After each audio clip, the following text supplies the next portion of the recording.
Okay, it's time for another video. As you saw by the title, are you normal? Well, you shouldn't be. By normal, I mean someone who is completely bought into the authority of society. The society plans or has already planned out your life. And that starts in daycare, kindergarten, later primary school, high school, and continues all the way to university, if you finish university or getting a trade. And the whole thing is already planned out for you from the moment you're born to the moment you die, on what you're going to do. Education brainwashes you, really. You have to do this, remember this, get your grades as best as possible, or you're not going to succeed. You're going to be a complete failure in life. Ask me how I know. That's what my teachers used to say, because my grades were never good. I never really enjoyed learning, still don't, especially from school, only on my own, when I had to read and learn all these things I can communicate better, especially depth psychology. So by being normal, you give up your own autonomy. You're completely the road in life is completely mapped out for you, and you don't stray from that. It's like riding a bus or a train. You know, you're not in charge of that. There's a driver at the front. It's, you know, that drives the train, for instance, the bus. But it's the society, you know, the city that has already mapped out the route. You can't change that. That's what you are if you're normal. You know, by normal, like I said, I mean being, you know, obedient member of our society, especially our Western society, which is completely rational. Everything irrational, meaning your dreams, the information that you receive in your dreams directly in the visions or intuitions is laughed at. I'll tell you a story that happened to me recently. After so many years working with people and writing these things and you know, being involved in these things, I'm still not shocked, but kind of you know, surprised that people would even ask me these things or tell me these things to my face. I was working with someone, and you know, like I'm telling you now, I was talking about the need for having your own direct access to information that comes directly from within you, your dreams especially. And I said, you know, for me, for instance, I hear or I received most of my information in my dreams. A voice would say, this is so and this is so, this is so. When I needed instructions would come in dreams. And the person looked at me straight in my face and said, maybe this is schizophrenia. That's it. That's where we are. I was, many groups invite me to join their groups on Facebook. And one of them was you know, mainstream psychology. I can't remember the name of the group. And I posted in that group. And it was quiet for a while. There was no response. Usually, a lot of time, I don't get responses. But in one of my videos, like this, like I'm talking to you now, I posted a video and someone posted a comment below, oh no, you know, because I'm communicating to you, you know, listen to your own instructions from within. That's how you get out from society, from its authority over your whole life. You start to have your own instructions and they'll free you eventually. And you become a true mature person. Oh no. You know, it was a psychologist, obviously. You know, obviously she must have been thinking, but it was a woman. She must have been thinking also that I am schizophrenic. that they are trying, that's when you go to a psychologist, to a mainstream psychologist. If you start to describe your visions and you start to describe the instructions that you get from inside, they're going to put you on drugs, on really strong sedatives, because you're not well. How can you, the irrational has to be thrown out, like the baby has got to be thrown out with the bathwater. This is where we are. And of course they banned me from the group. I'm not part of that anymore. You're not allowed to talk about this stuff. These people have spent their whole life, borrowing money for year after year after year, so that they can get a degree, diploma, so that they can go and tell others, help others by getting rid of all the visions and dreams and direct access to the soul, direct access to the inner self, and having a direct source of information. That they spent their whole life, dedicated their whole life to do that, so that they can help you, that they can make you worse. And that's where we are. So that's what I mean about being are you being normal? Well, you shouldn't be. I'll read you what Charles Bukowski said. Perhaps you're familiar with Charles Bukowski. He was a poet, I suppose, famous. He's all over the internet. He's all over, especially people like to quote him on Facebook. Yeah. So this is what is. I don't know whether it is true or not, but I shared this just, I think, yesterday. Only the crazy and the lonely can afford the luxury of being themselves. Because lonely people don't need to please anyone.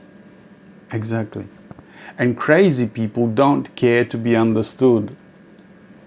I guess I'm both. I'm lonely and crazy.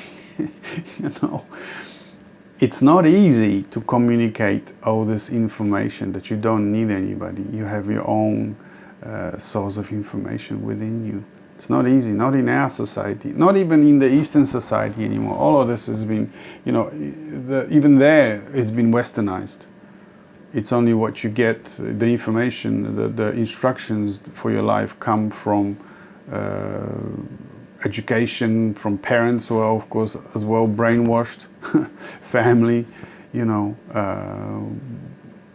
right education, right job, a right suburb, right partner. Then you update your car every few years, you update your phone every year, you live in debt for the rest of your life. That's normal. That's just normal. All this is normal. You don't question this. And what happens when your inner voice says, look, you have to actually get out of this. This is not good for you. There are other better ways to live. You're gonna have to live on a margin, but that's the way it is. There's no space for people like me in our society. And I'm sure the people like you, especially if you're an artist or a poet, yeah, there's no space for us because it doesn't fit in with the narrative. Anyway, I'll read you a few more things that I wrote regarding this. This is called In Contrast to the Normal Folks. I don't use the word folks, that's an American word, but I write, a lot of my things are written for people, a lot of people read me in the US, so I kind of learned to use that word. Anyway, in contrast to the normal folks of the group, satisfied with the mundane need for survival, it has always been that outsider, like you who are watching now, that loner in her and his solitude seeking awe, a deeper wonder of life, a proper mystic rapture of the true poet or witch or talented shaman, we don't get many shamans anymore, or witches for that matter, for whom the veil of duality is no veil, who drifted through the wall of time to their own experience of the living eternal mystery. And even though often thought a fool, yeah, I've just told you, people think I'm crazy, I'm schizophrenic, return to the community to share.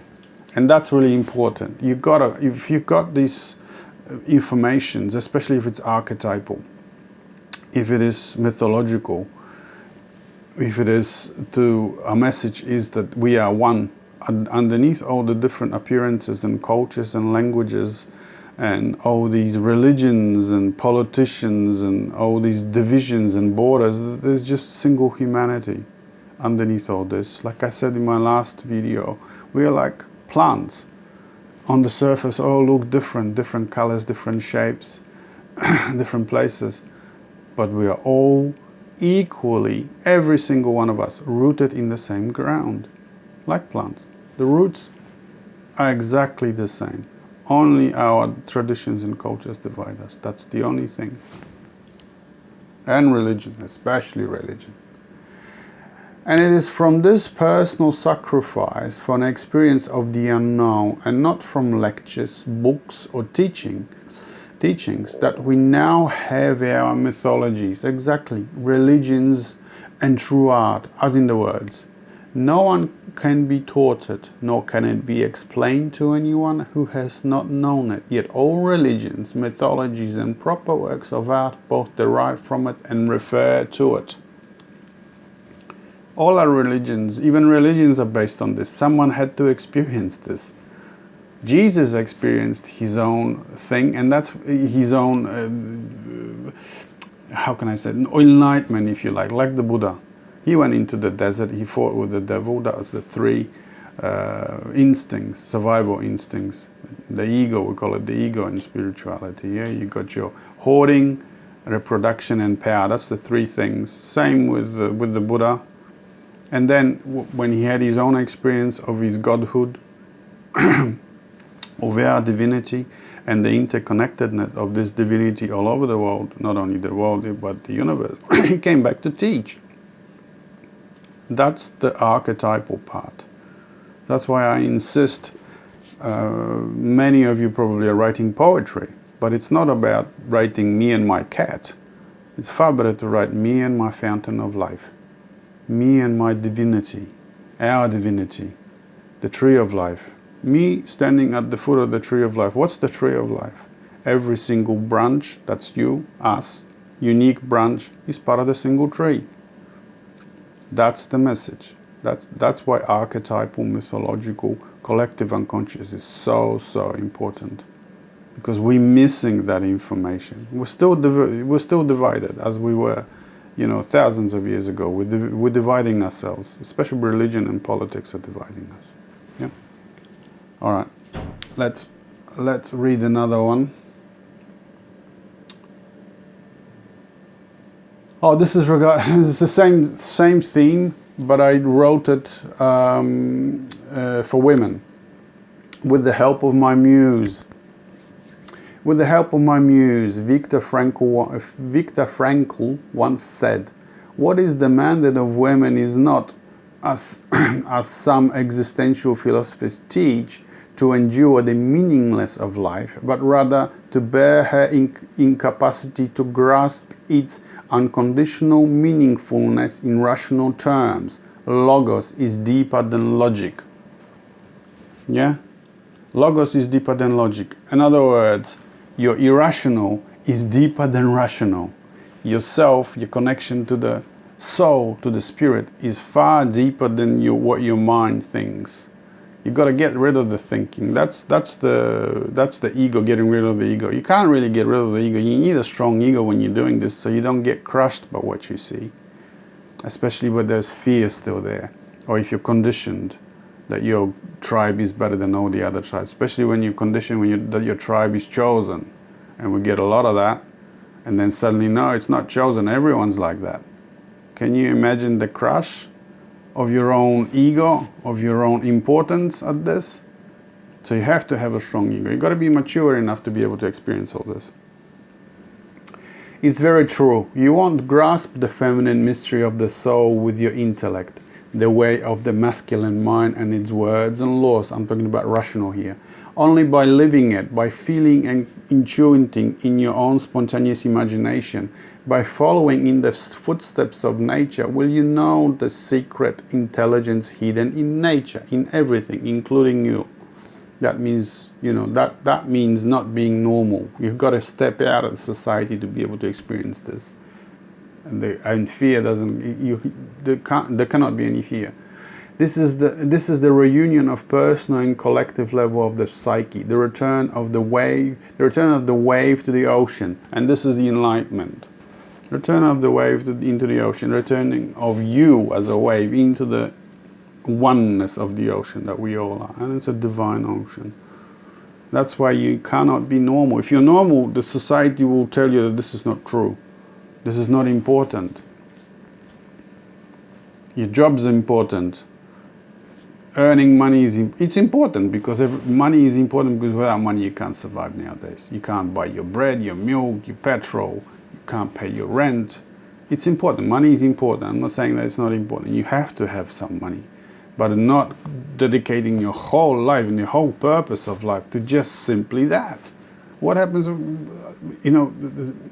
I have seen quite a few people die. I have been around people that are dying, and I can tell you that when the process of dying starts, usually about a month to 3 weeks before they pass, the earning and their ambitions. Their ambitions are hardly concerned with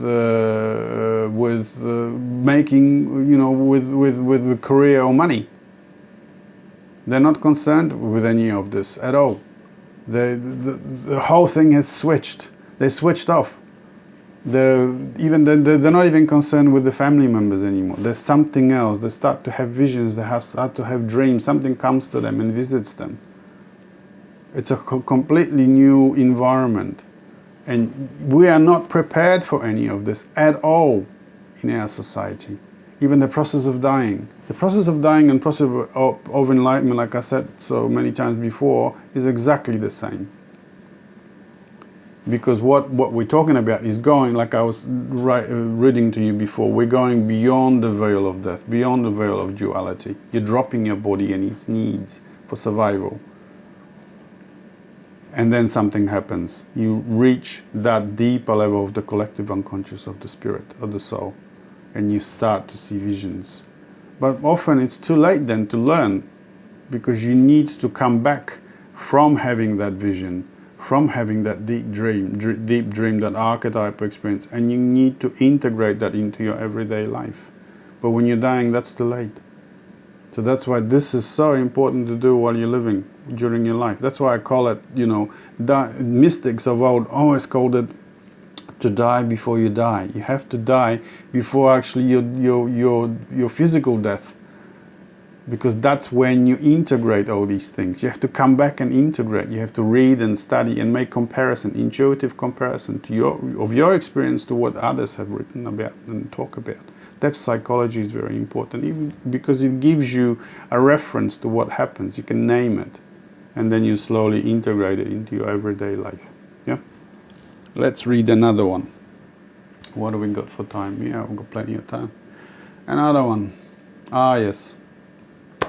I know people who, even after becoming enlightened to our divinity, having recovered and reintegrated the feminine, I'm talking about intuition or soul here, feminine by feminine, instead of finding a new, more subtle life, try to marry their newfound consciousness with the old unconscious attachments, the family or friends, the people still stuck in the materialistic value of the overly rational society and its Western elitism. So what I'm saying here is I know people, I know them, that even though they have been enlightened to a new way of life, that is to say to our oneness and divinity, they fail to integrate that into their everyday life.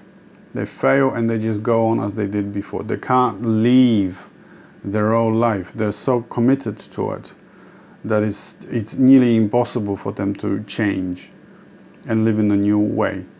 The new way is actually living with one foot in this reality and one foot in the reality of the spirit. You're in both worlds at the same time. You're centered. Doesn't mean you're centered all the time, but you pay attention to the events around you. Excuse me. You start to read maybe titles on books. That's enough for you to communicate. Excuse me, with the spirit. You overhear things, Or your earrings. You know about the earringing? That's when you're downloading information. You might have had a question for a long time which you stay with.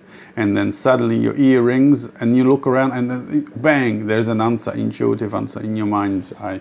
What you were looking for, the answer you were looking for. You know about the earrings. I made a video about the earrings as well. Everyone gets the earrings. So the earrings is when you're downloading information. That's not being normal. you go to a psychologist. Let's say, I love to troll the mainstream psychologists because it's just so easy to troll. And you tell them, look, I have ear ringing in my earrings all the time, and then I get this information. I can see the reaction straight away. Their eyes are like dinner plates, and what kind of drugs can I put this person on because they're sick? Psychosis. Straight away, I can tell you, I can guarantee you that'll be the answer. Okay, so let's read a little bit more. But unless the environment within which you live is also on the same level of consciousness, living with one foot in everyday life while the other is firmly rooted in the invisible mystery, your most inward center, there can be terrible misunderstandings, and it really depends who has the stronger character, who has the stronger ego. The still asleep or the already awake, which not only wins in the end, but also whether your shamanic findings are labeled as profound or censored as stupid false. Yeah, exactly. And I can tell you, if you were to go to a psychologist and you would bring your shamanic findings, they will be stronger, the psychologists. They'll put you on tranquilizer, just take the little pill and all the visions go away. They will, because you'll be like a vegetable. Yeah? What's the time? All right, well, I guess I can wrap it up, because I can keep going about this issue of being normal, and I have been forced to being normal since I was a kid. When you fought with me, personally with me is, I always rebelled against it. Because born and intuitive, I knew things in my own way. The way to become autonomous and not get stuck or not get pulled into this normal society, normal authority of the society that just forces you to live in this way, is to have distance from it. And by distance, I mean you will have to become a bit of a loner until you find people that are of similar mind like yourself. Like, social media is great for that, when you find others who are just as crazy as you. In other words, not stuck into societies and just repeat what the society has told them. They're not completely brainwashed. So they have their own resources. I see, people find me, the ones that find me are already writing poetry. They already have dreams. They already have their own intuitive findings. They already have their own art through which the soul speaks, the spirit speaks. So you see, we find each other. Like, I'm sure you found me on YouTube or on Facebook or on Instagram, wherever you're watching from, or maybe TikTok. We find each other. The soul will help you find others that are like you, so you don't have to be completely alone. Because society is not going to value who you are, or what you have, or the messages, or your art, or your creativity. They won't, because it goes against their own narrative. Society always has to be in charge of you. If you're autonomous, then you're dangerous to society, because you can teach others to be autonomous. Society can only survive, the institutions like church and politicians and education can only survive when you don't know that there is another way, an autonomous inner way, the feminine way, of your own intuitive way of receiving answers directly from within you. So you have to pay attention to what they tell you. You have to do what they tell you to do. Yeah. Anyway, so that's what like I said, I can keep going about this, but it's no point. Fine. So that's what I wanted to talk to you about today. Are you normal? I'm not. I am sure many of you are not. But there are some, and I would say to you, you shouldn't be. You're a free human being. You were born free. Only the second childhood to society makes you, a child to society. The society is the adult, tells you what to do, and you go and do it. So maturity, your adulthood, comes when you finally free yourself from that. It doesn't mean completely freeing yourself, living out somewhere outside on a farm and, off grid, no electricity, no water, no internet. I know some people do that, but I couldn't do it completely because I need the internet to communicate my message. I need the electricity so I can see at night. I need to go to the local shop, but I'm not buying into the whole thing that I have to do what they tell me to do. Yeah. Okay, so that's what I wanted to talk to you about today, and I'll see you on the next one.